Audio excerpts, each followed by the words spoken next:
முக்கிய செய்திகள்.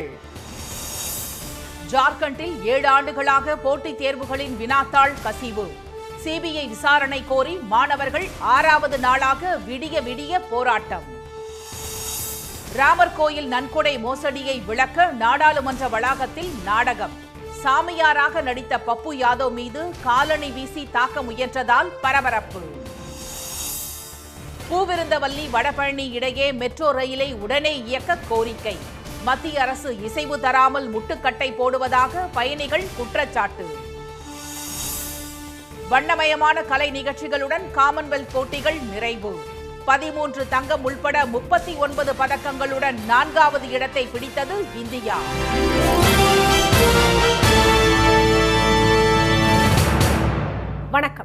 வணக்கம். ஜார்க்கண்ட் மாநிலத்தில் 7 ஆண்டுகளாக நடைபெறும் வினாத்தாள் கசிவு குறித்து சிபிஐ விசாரணை கோரி இளைஞர்கள் 6வது நாளாக விடிய விடிய தொடர் போராட்டத்தில் ஈடுபட்டு வருகின்றனர். அம்மாநிலத்தில் ஜார்க்கண்ட் முக்தி மோர்ச்சா தலைமையில் காங்கிரஸ், ராஷ்டிரிய ஜனதா தளம், மார்க்சிஸ்ட் லெனினிஸ்ட் கம்யூனிஸ்ட் கட்சிகளின் மகாகத் பந்தன் கூட்டணி ஆட்சி நடைபெற்று வருகிறது. இந்நிலையில் ஜார்க்கண்ட் அரசு பணியாளர் தேர்வாணையம், ஜார்க்கண்ட் பணியாளர் தேர்வாணையம், அரசு பணிக்கு பட்டதாரிகள் தேர்வாணையம் ஆகியவை நடத்திய தேர்வுகளுக்கான வினாத்தாள்கள் கசிந்ததாக குற்றச்சாட்டு எழுந்தது. இந்த விவகாரத்தில் சிபிஐ, அமலாக்கத்துறை உள்ளிட்ட மத்திய விசாரணை அமைப்புகள் விசாரணை நடத்த கோரி தலைநகர் ராஞ்சியில் உள்ள ஜெய்பால் சிங் முண்டா விளையாட்டு மைதானத்தில் கடந்த 29ஆம் தேதி மாணவர்கள் போராட்டத்தை தொடங்கினர். ஏற்கனவே பலமுறை அரசு பணியாளர் தேர்வாணைய வினாத்தாள் வெளியானதாக கூறிய இளைஞர்கள் இந்த முறை குற்ற புலனாய்வுத்துறை விசாரணைக்கு முதலமைச்சர் திரு ஹேமந்த் சோரன் உத்தரவிட்டிருப்பதன் மீது தங்களுக்கு நம்பிக்கை இல்லை என்று தெரிவித்தனர். கடந்த 7 ஆண்டுகளாக நடைபெறும் மோசடி குறித்து சிபிஐ விசாரணை நடத்த வேண்டும் என்று அவர்கள் வலியுறுத்தி வருகின்றனர். நேற்று 5வது நாளாக தர்ணா நடத்திய மாணவர்கள் அல்பர்ட் எக்கா சதுக்கம் நோக்கி தீப்பந்தங்களுடன் பேரணியாக சென்றனர்.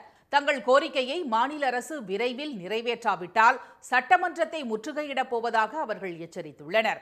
இரவிலும் நெருப்பு மூட்டியும் செல்பேசி விளக்குகள் வெளிச்சத்திலும் அவர்களது போராட்டம் நடைபெற்று வருகிறது.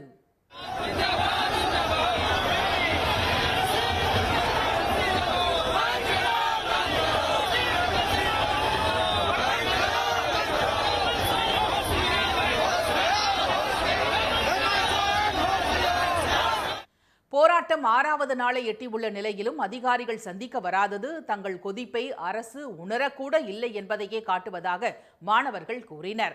ஜார்க்கண்டில் நடைபெறும் வினாத்தாள் கசிவு எதிர்ப்பு போராட்டத்துக்கு கரப்பான்பூச்சி ஜனதா கட்சி நிறுவனர் திரு அபிஜித் தீப்கே ஆதரவு தெரிவித்துள்ளார்.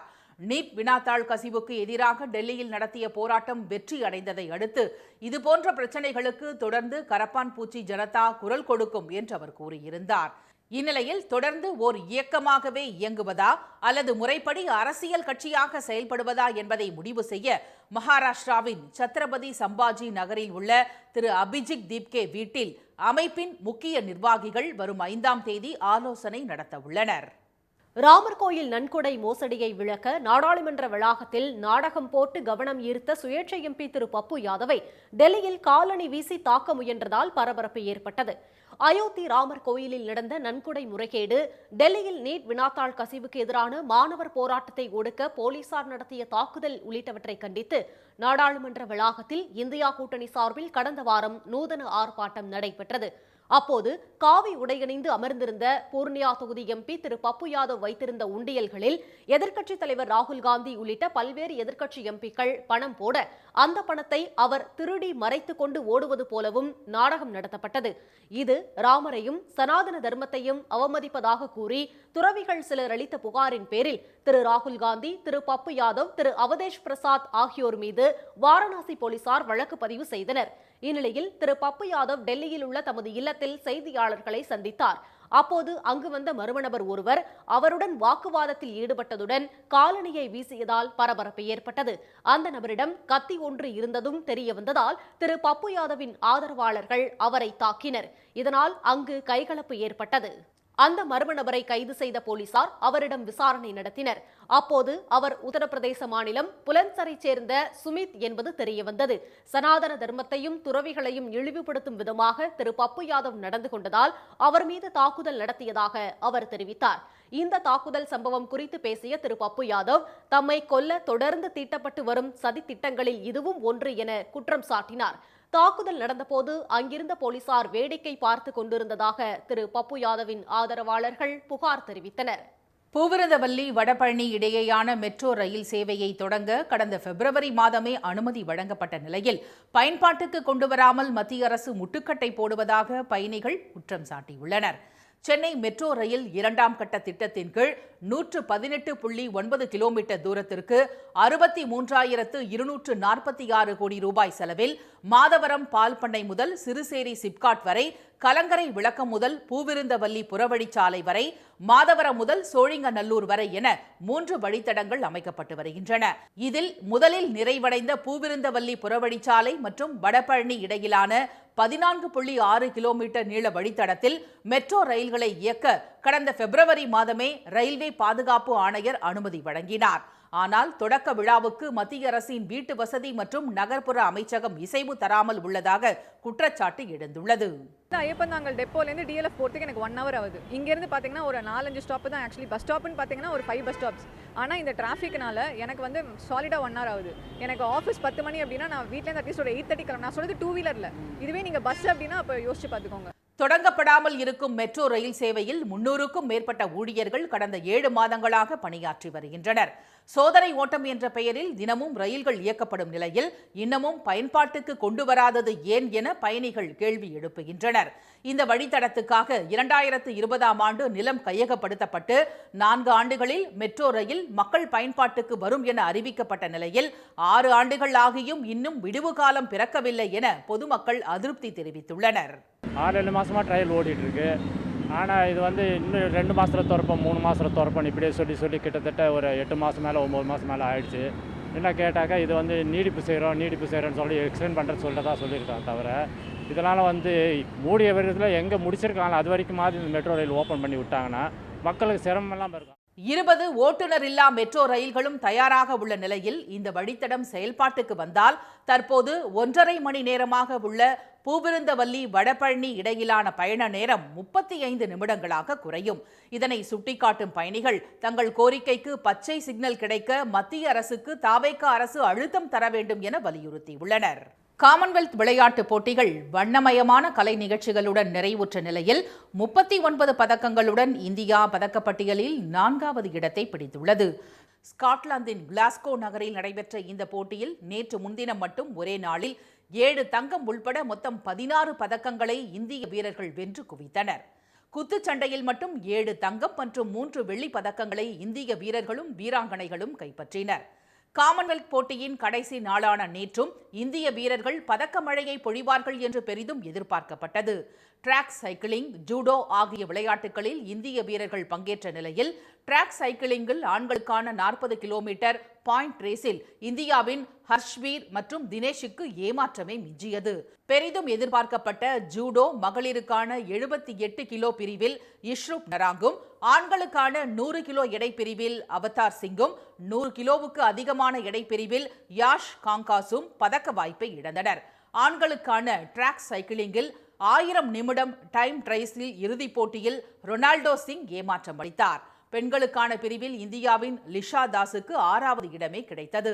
இதனால் காமன்வெல்த் விளையாட்டுப் போட்டியின் இறுதி நாளில் ஒரு பதக்கம் கூட கிடைக்காததை அடுத்து 13 தங்கம், 17 வெள்ளி, 9 வெண்கலம் என மொத்தம் 39 பதக்கங்களுடன் இந்தியா பட்டியலில் 4வது இடத்தை பிடித்துள்ளது. நள்ளிரவில் நடைபெற்ற வண்ணமயமான கலை நிகழ்ச்சிகள் இரவை பகலாக்க காமன்வெல்த் போட்டிகள் நிறைவு பெற்றன. 4 ஆண்டுகளுக்கு ஒருமுறை நடைபெறும் காமன்வெல்த் போட்டியில் இந்த ஆண்டு 70 தங்கப் பதக்கங்களுடன் ஆஸ்திரேலியா முதலிடம் பெற்றது. 29 தங்கப் பதக்கங்களுடன் இங்கிலாந்து 2வது இடத்தையும், 19 தங்கப் பதக்கங்களுடன் கனடா 3வது இடத்தையும் பிடித்துள்ளன. அடுத்ததாக 2030ஆம் ஆண்டு காமன்வெல்த் விளையாட்டுப் போட்டி இந்தியாவில் நடைபெற இருப்பது குறிப்பிடத்தக்கது. கேரளாவில் நடைபெற்ற விசித்திரமான திருமணத்தில் இரட்டை சகோதரர்கள் இரட்டை சகோதரிகளை கரம் பிடித்தனர். கோட்டயம் மாவட்டத்தைச் சேர்ந்த இரட்டையர்களான அகில் தாமஸ், நிக்கில் தாமஸ் ஆகியோர் இரட்டையராக பிறந்த சகோதரிகளையே திருமணம் செய்து கொள்ள விரும்பினர். மகன்களின் விருப்பத்திற்கு ஏற்ப பெண் தேடிய பெற்றோர் அதே மாவட்டத்தைச் சேர்ந்த மேகி மேரி, மரியா மேரி என்ற இரட்டை சகோதரிகளை கண்டுபிடித்தனர். இரு தரப்புக்கும் பிடித்து போக திருமணம் நிச்சயமானதைத் தொடர்ந்து மணவிழா சங்கனாச்சேரியில் உள்ள தேவாலயத்தில் நடைபெற்றது.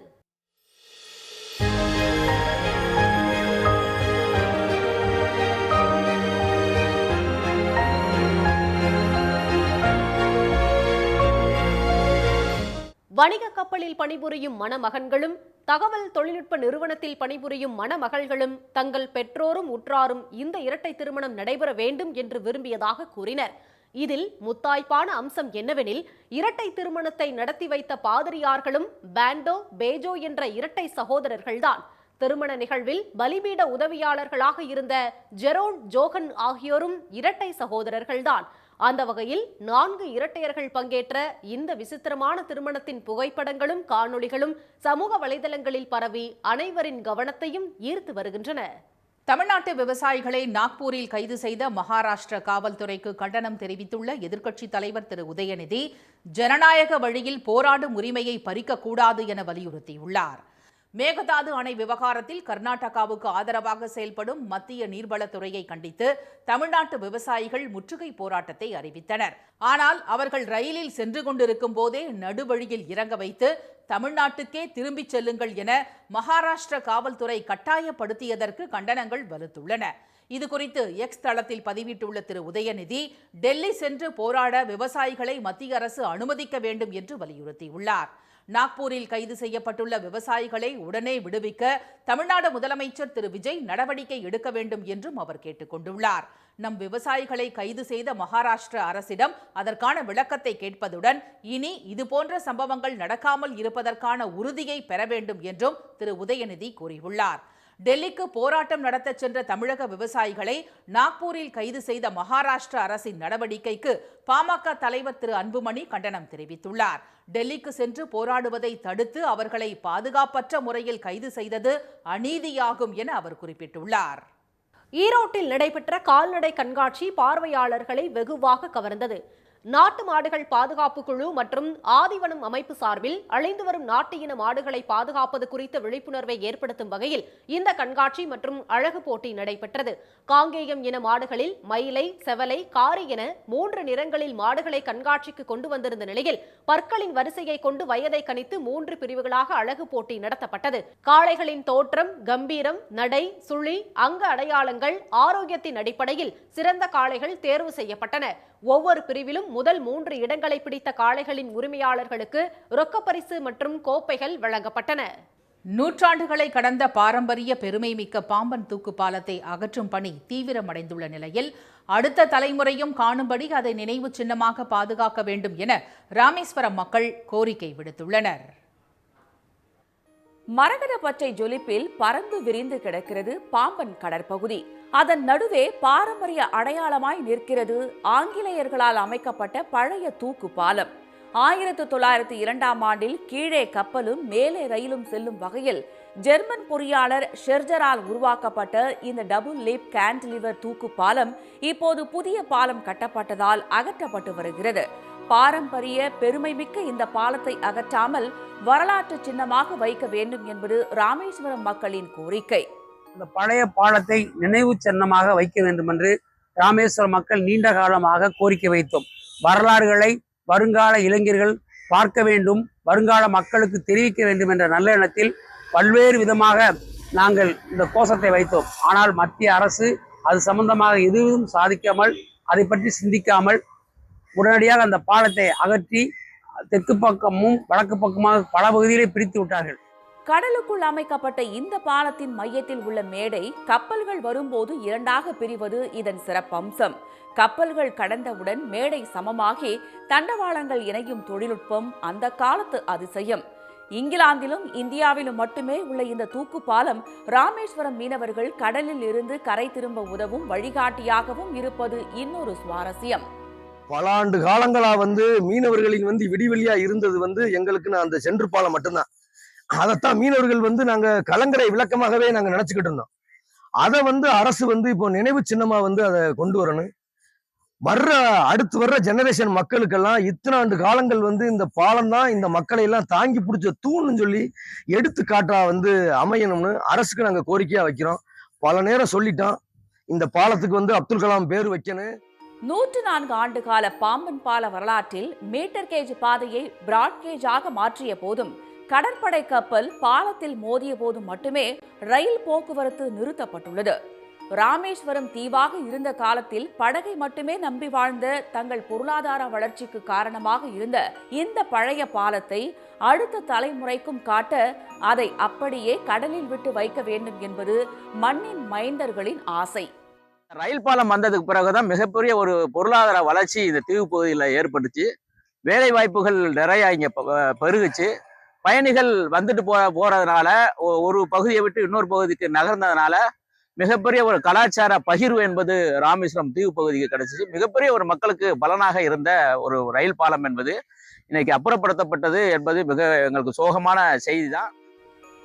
ஆனால் பழைய தூக்குப்பாலம் துருப்பிடித்து மேலே ஏற்றி இறக்க முடியாமல் போனதால் கப்பல்கள் செல்ல வழியில்லாத நிலை. அதனால் கடந்த பிப்ரவரி முதல் பாம்பன் பழைய பாலம் படிப்படியாக அகற்றப்பட்டு வருகிறது.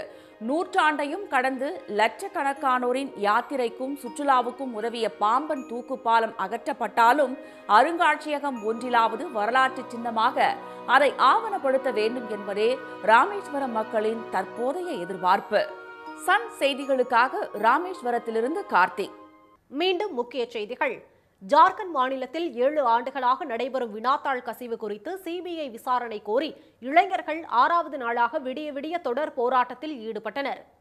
ராமர் கோயில் நன்கொடை மோசடியை விளக்க நாடாளுமன்ற வளாகத்தில் நாடகம் போட்டு கவனம் ஈர்த்த எம்பி பப்பு யாதவை டெல்லியில் காலணி வீசி தாக்க முயன்றதால் பரபரப்பு ஏற்பட்டது.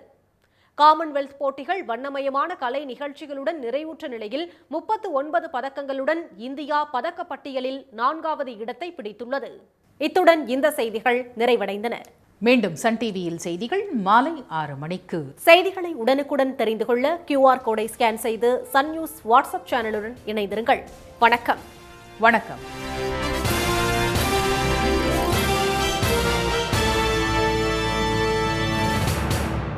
உடனுக்குடன் செய்திகளை தெரிந்து கொள்ள சன் நியூஸ் பெல் ஐகானை கிளிக் பண்ணுங்க.